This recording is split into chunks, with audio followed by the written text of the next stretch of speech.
किया जाता है कि अब किंग ऑन वाइब्रेशन का गाना बजने जा रहा है। कृपया दिल के मरीज साउंड के नजदीक ना रहे, नहीं तो उनकी जान भी जा सकती है। धन्यवाद।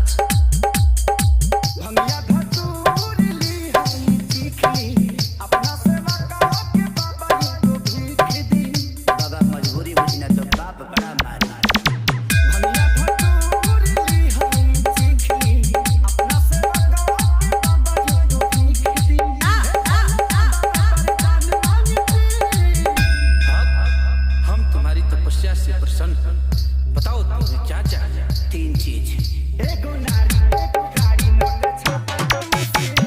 जय हो जय हो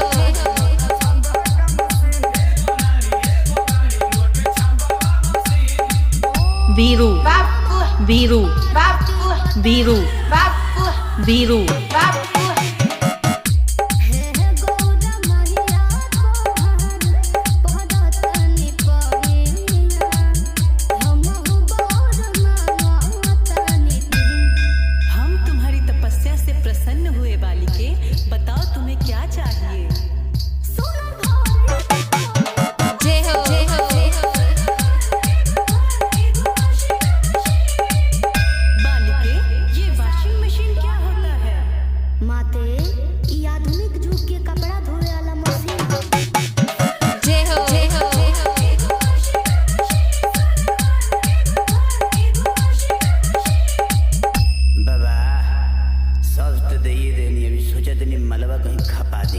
इतना कुछ मिलने के बाद क्या क्या करोगे?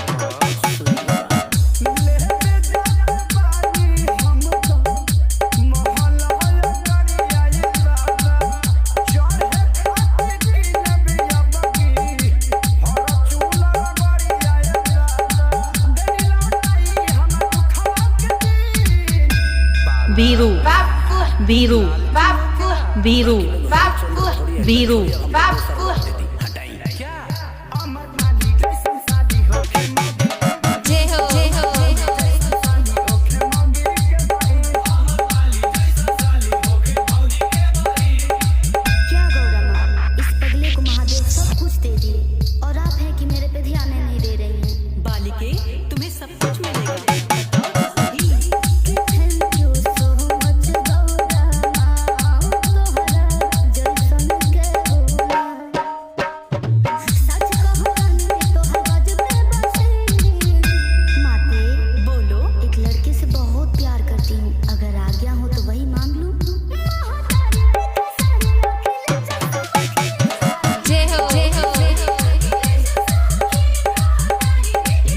राजा साउंड, टोडरपुर, ऊंचा हुआ बाजार, आजमगढ़। Mobile number 73 48 19 39 56।